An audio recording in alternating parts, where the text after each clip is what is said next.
વચ્ચે બેહો મીના જોઈ લઈને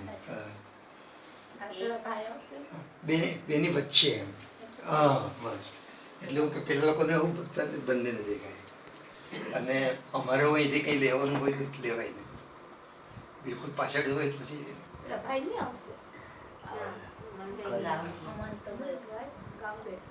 મને એ બધી ચિંતા નહીં કરવાની આવ્યું તો બરાબર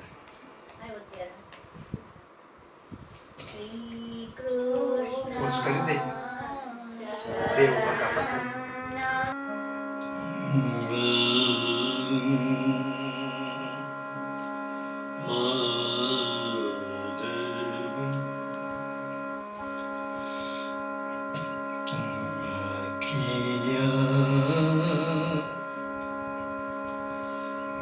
हरि दर्शन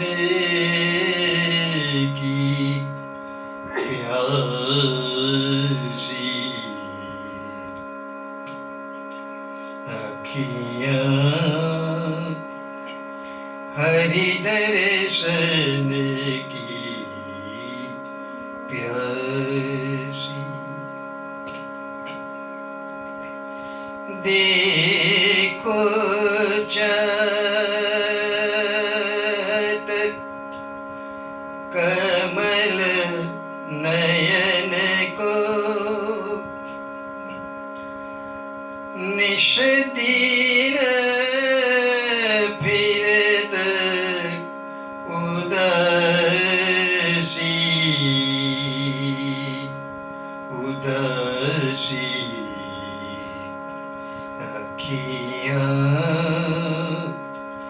हरि दर्शन हरि दर्शन हरि दर्शन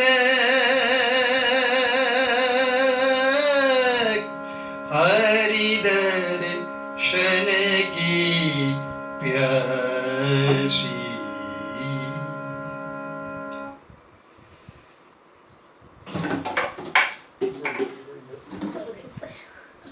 बोलिए गोपी गीत की जय।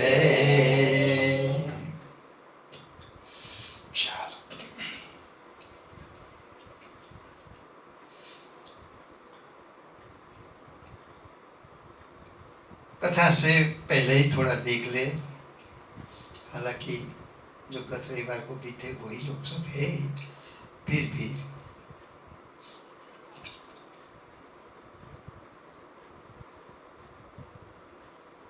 कृष्ण जी रास मंडप में से अदृश्य हो गए, गोपियां ढूंढने लगी, फिर चरण चिन्ह देख के जाने लगी पीछे पीछे, लेकिन कृष्ण जी घाट जंगल में चले गए जहाँ घीच वृक्षों की झाड़ी के कारण चंद्र की चांदनी भी धरती पर नहीं आ सकती थी। तो फिर वो वापिस आ गई, यमुना किनारे बैठकर कृष्ण को वापिस आके रास करने के लिए विवल होकर कातर भाव से दुखी होके पीड़ित होके अश्रु बहाती हुई पुकार रही है। पहले श्लोक में बहुत महत्व की पंक्ति आई, दयित दृश्यताम, हे प्रियतम आप हमें दर्शन दो, और फिर यहाँ आके रास पुनः शुरू करो, दर्शन दो, दयित दृश्यता। यही पंक्ति पर से हमने अभी एक गीत गाया, भजन सूरदास जी का, पूरा तो नहीं लेकिन 2-4 पंक्ति गाई। अखियां हरि दर्शन की प्यासी, हरि के दर्शन की ये दोनों अखियां प्यासी है। देखो चाहत कमल नयन को, कमल नयन कृष्ण, जिनके नयन कमल की पंखुड़ी के समान सुंदर है, वो उनको चाहत है। निस्दिन फिरत उदासी, ये अखियां निस्दिन उदास दुखी है क्योंकि दर्शन नहीं हो रहे हैं। अखियां हरि दर्शन की प्यास। सूरदास प्रभु तुमरे दरस बिन लेहूं करवत काशी, अखियां हरि दर्शन की प्यास। नीचे पत्ते लेहूं करवत काशी, काशी जाके करवत से हमारे प्राण दे देवे दर्शन नहीं हुए तो। सूरदास प्रभु ने ऐसे कई पंक्तियां अच्छी अच्छी है, लेकिन हमने समय के हिसाब से ले लिया। अच्छा, तो गत रविवार को पहला श्लोक भी लिया और दूसरा श्लोक भी लिया और दोनों के पर सत्संग भी किया। आज तीसरा और चौथा ये 2 श्लोक लेंगे। जोड़ी में लेने की इच्छा है। जैसे कि तीसरा श्लोक नीचे से हुए तो चौथा श्लोक वही राग में ऊपर से हुए अंतरा के रूप में।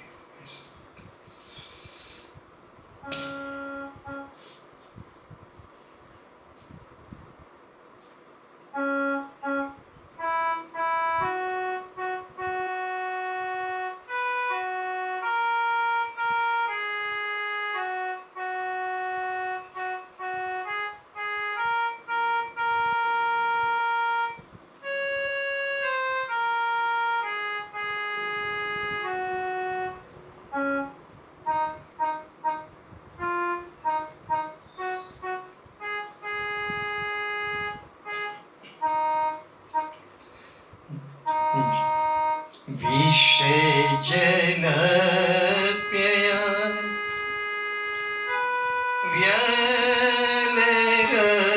व्यलरक्षसा वर्षमारुता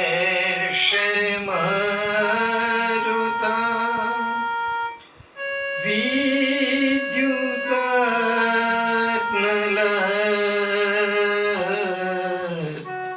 वृषेमया द्विंशतो भयात् ऋषभते वयं रक्षितामो।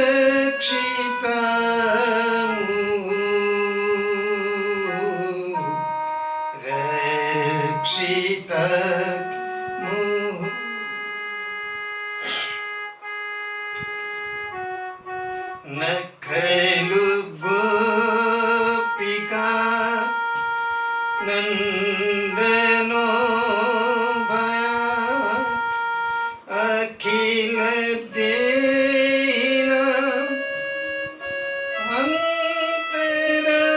अंतरात्मद्रु विखल साधितो विश्वगुप्त सखे उदेवान सत्वतांकुले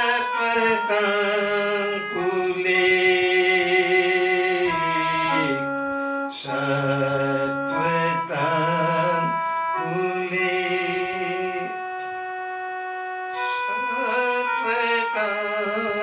सत्वतांकुले।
जल व्यय व्याले रक्षस वृषमयात्मजा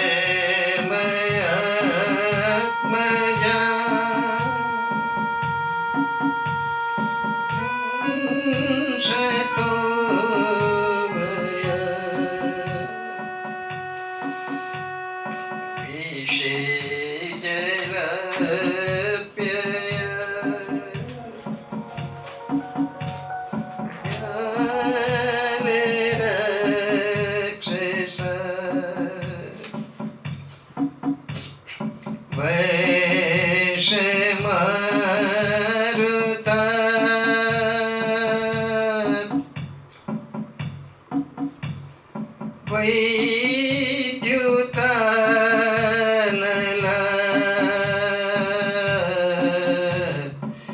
वृषेमय भजन् विश्वतो भयत् ऋषभते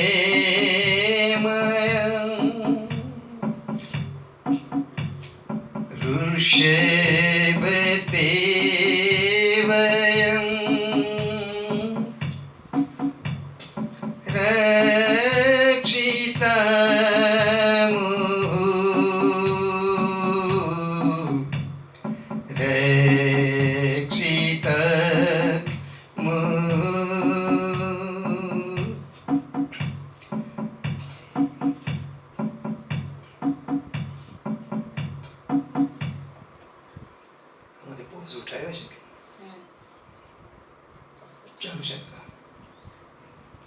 तो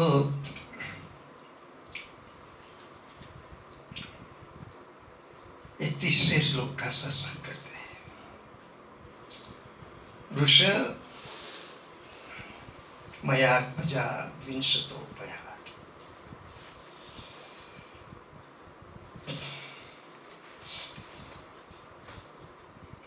विष जलाप्ययात् व्याल राक्षसात्। यमुना जी का जल जब विषयुक्त हो गया था तब कालिए नाग का दमन करके उसको कालिए नाग को वहां से निकाल के जल को पीने लायक बना दिया था,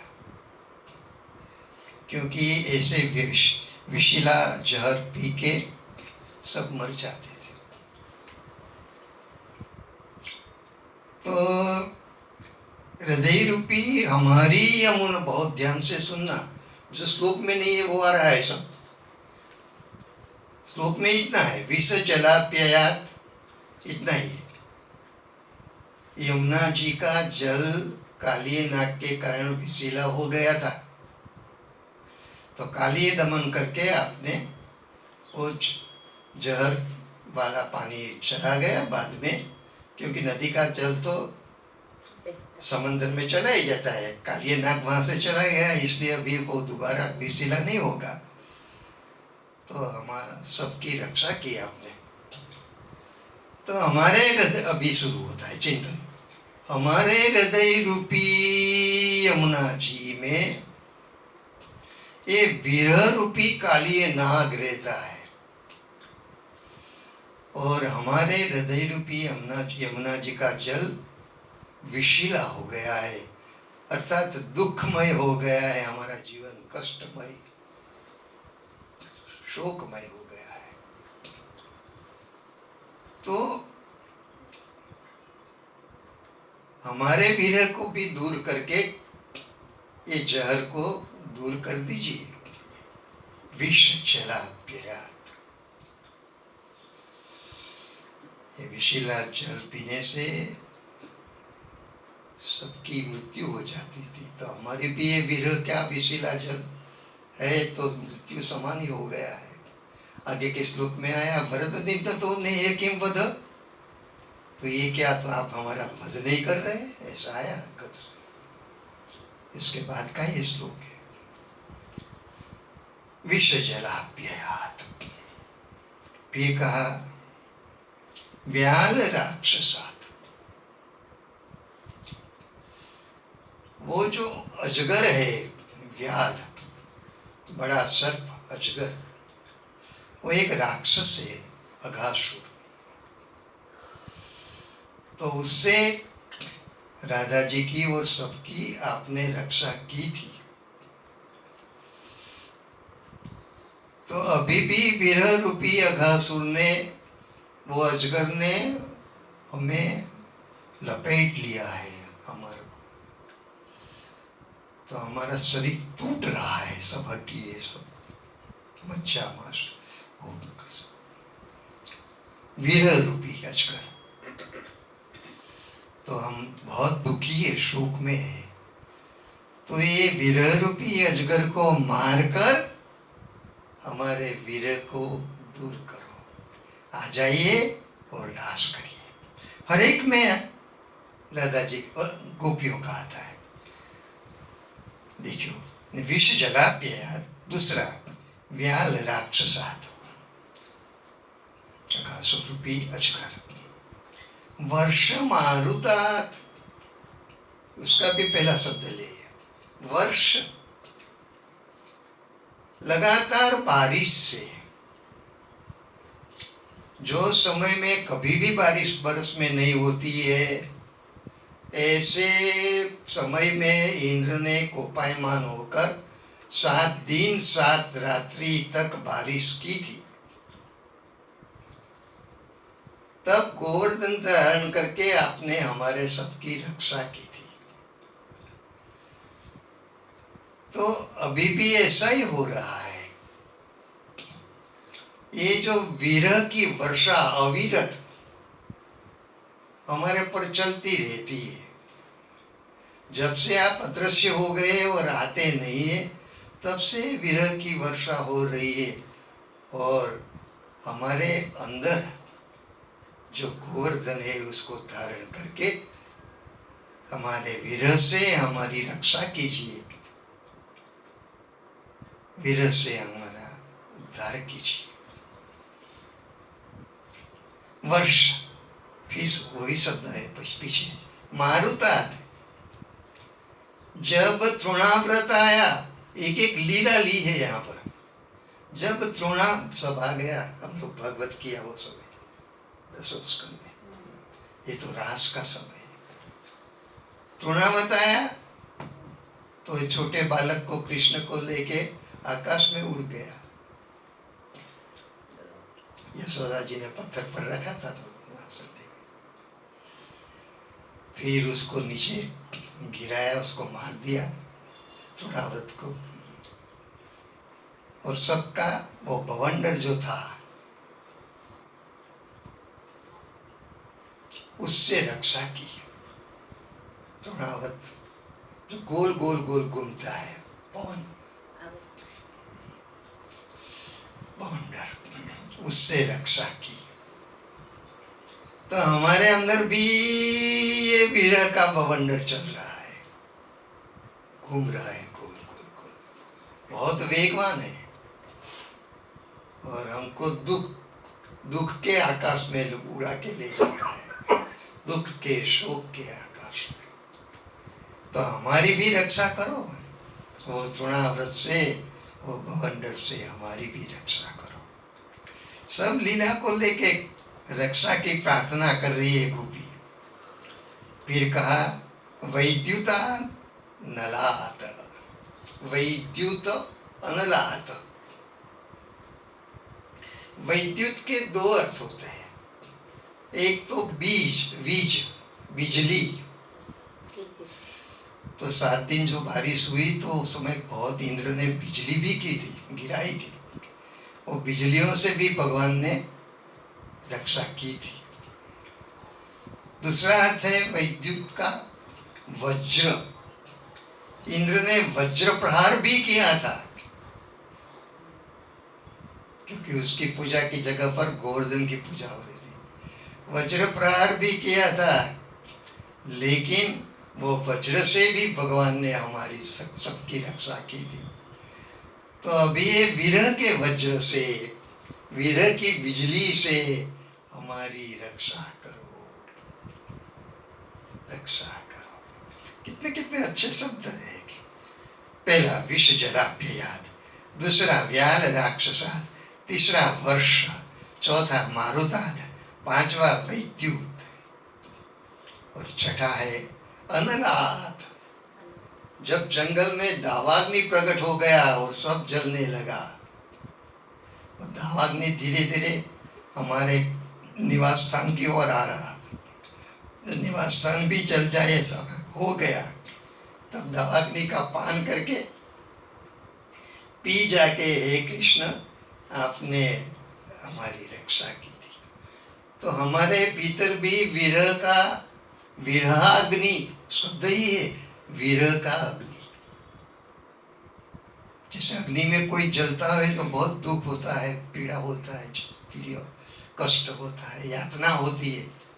ऐसे ही विरह में गोपियां जल रही है तो यातना होती है, कष्ट होता है, दुख होता है। तो बोले ये विरह के अग्नि को शांत कर दो, पी लो आप। या अभी विरह के अग्नि को पीना है तो गोपियों के पास तो उनको आना ही पड़ेगा, आएंगे तो रास को करना ही पड़ेगा। बहुत बुद्धिमान है गोपियां, तो पी लो आप ये। अच्छा, यह भी रुकती नहीं है वो। विद्युतात अनलात, दावाग्नि से रक्षण करो।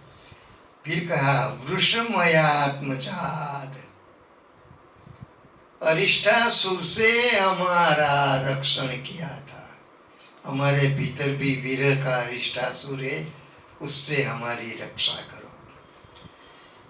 फिर मयात्मजाद, मय दानव जो है, मय राक्षस, उसका जो पुत्र है वो बड़ा असुर था। मय दानव का पुत्र बड़ा असुर था।